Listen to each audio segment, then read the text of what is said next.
채식주의 첫째 날 제가 느꼈던 생각이나 감정들을 이야기해 드릴게요.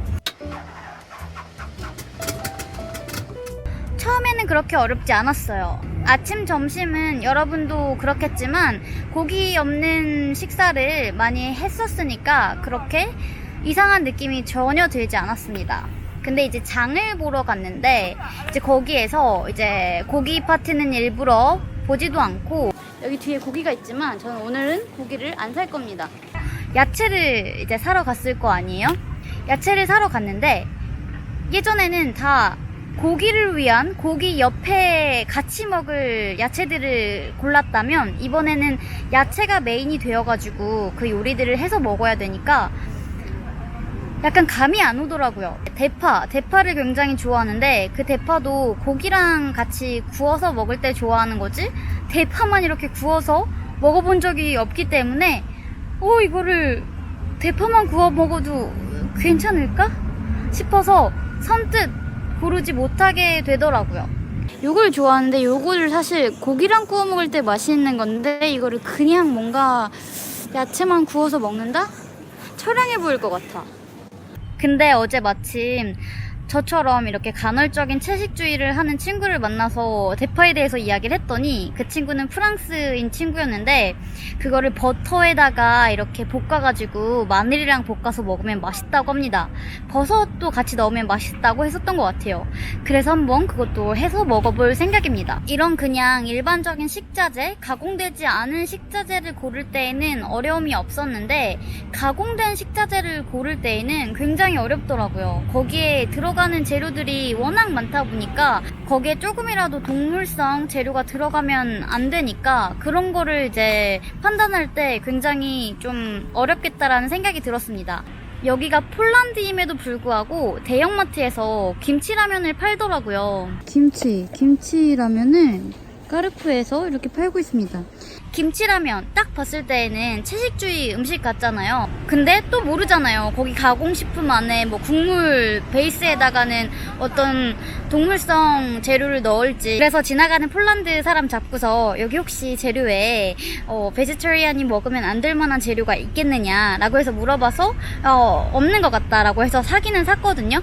근데 이제 또 검색을 해보니까 농심에서 나오는 그 김치라면에 한국에서 파는 거는 멸치액젓이 들어가가지고 베지터리안 푸드가 아니라고 합니다. 여러분은 참고하세요. 근데 이렇게 유럽으로 수출하거나 하는 거는 그 재료를 이제 넣지 않아서 베지터리안이 먹어도 된다고는 합니다.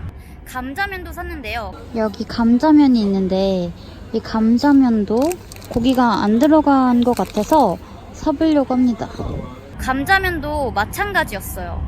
이게 우리나라에서 만드는 거는 국물을 소고기 샤브샤브 국물을 내가지고 하게끔 이제 소고기 분말을 넣었나 봐요. 그런데 제가 이제 성분표를 봤을 때에는 그게 전혀 없었거든요.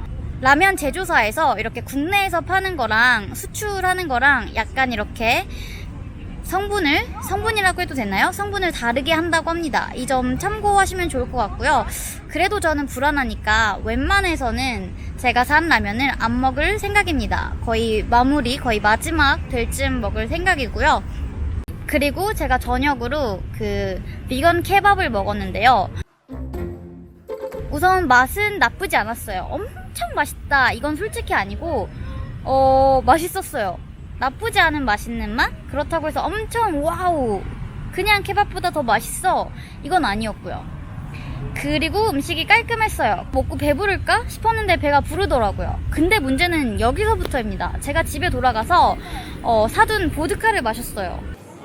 이 보드카, 레몬 보드카. 채식주의자도 술을 마실 수 있습니다. 그래서 보드카를 마셨는데 아시죠? 보드카 이렇게 술 마시면 안주가 땡기는 것. 이제 그래서 배고파지기 시작하는 거예요. 그래가지고 콜슬로우 주워 먹고 두부 스낵 주워 먹고 그리고 김을 주워 먹었는데 뭔가 먹어도 채워지지 않는 느낌이 그때 들었어요. 뭔가 술안주로 채소만 먹는 건 약간 부족하다라는 느낌이 살짝 들었습니다.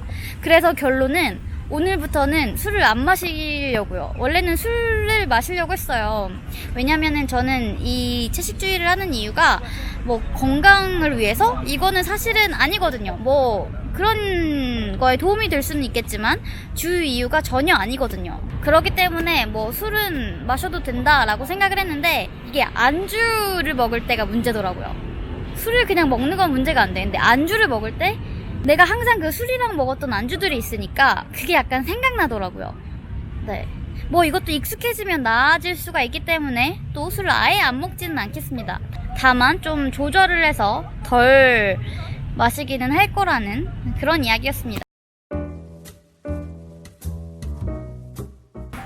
두부 비빔밥을, 한국식 비빔밥을 먹으니까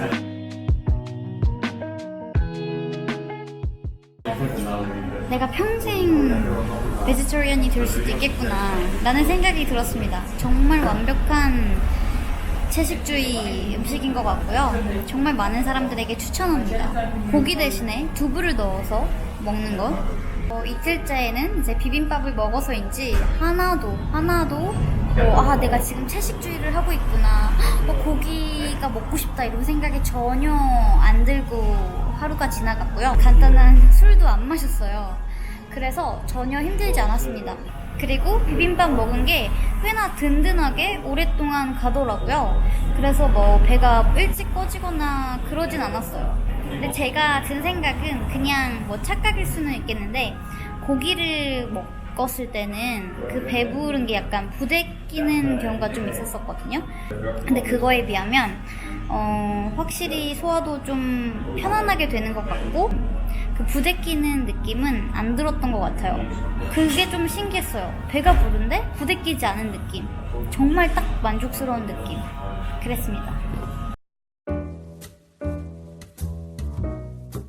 채식주의자 3일차에 느낀 점을 이야기를 드리자면 아침, 점심은 어렵지 않았어요. 저는 항상 아침, 점심을 간단하게 먹거든요. 항상 저녁이 관건인데 원래 가고 싶었던 레스토랑이 있었거든요. 근데 그 레스토랑을 가려고 하는데 비가 확 갑자기 엄청 많이 내리는 거예요. 비가 오는데 막 가고 싶지가 않았어요. 근데 진짜 가기 싫다라고 하는 순간 바로 옆에 보이는 게 베지터리안 레스토랑. 딱 여기에 베지터리안 레스토랑이라고 써있죠? 그니까 채식주의자 레스토랑. 그래서 느낀 점이 옵션이 참 많구나. 그래서 불편할 게 없다라는 걸 느꼈고요. 그래서 거길 들어갔어요. 근데 알고 보니까 인도 레스토랑이었는데 급하게 구글 후기를 보니까 굉장히 후기가 좋더라고요. 그래서 이제 주문을 했는데 맛있었는데 조금 제가 생각했을 때의 단점은 인도 요리가 사실은 채식주의자들한테 굉장히 인기가 많은 요리예요. 근데 제 생각으로는 조금 단조롭다라는 생각이 들었어요. 물론 제가 아직까지는 많은 채식주의자 레스토랑을 가본 건 아니지만 첫째 날 채식주의 케밥을 먹고 둘째 날 채식주의자 비빔밥을 먹었기 때문에 뭔가 그거에 비해서는 조금 단조롭다는 생각이 들었습니다.